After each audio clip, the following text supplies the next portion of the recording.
Friends, few years ago I made a video titled "Why Do Some Ethiopians Resemble Indians?" quoting Al-Tabari, the Islamic scholar. But recently I found the direct connection between the Ethiopians and the Indians. This connection is the biblical Cush friends. In the days after Noah's flood, Cush was ruling Africa. His father Ham, known as Kamdev by the Indians, was with him. During this time period, Indians called Africa Kusadvipa, meaning it belonged to Cush.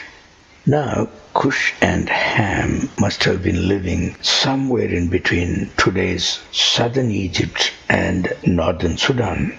I say this because that was the land of the Nubians, and Cush was also called a Nubian. Egypt was not established yet.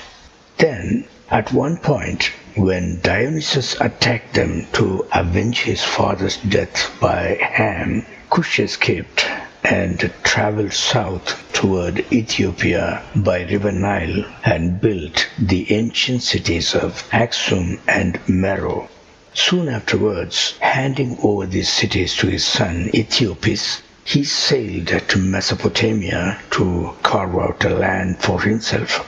There he took over a city, developed it, and named it Kish after his own name.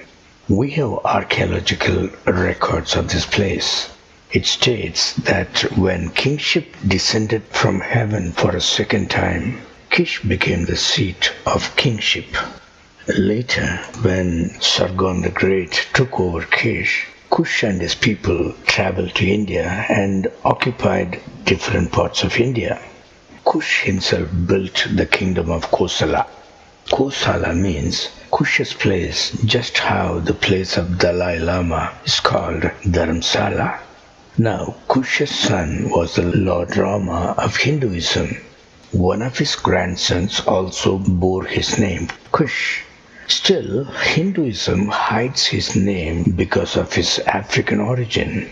Indians know the biblical Cush as only Dasharatha, meaning the one who owned 10 chariots.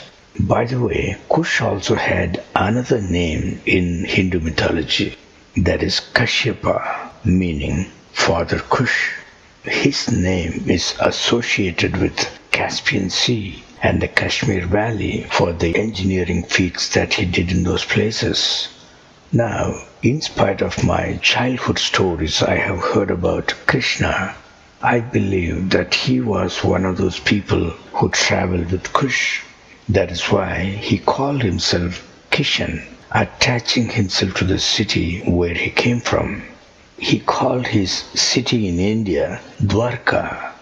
Do you know the holy city of Uruk, which the Bible calls Eric, which was situated near Kish, was also called Varka?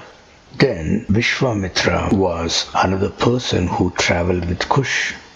He was the one who systematically destroyed the family and the kingdom of biblical Shem, known as King Bharat and Harishchandra in India.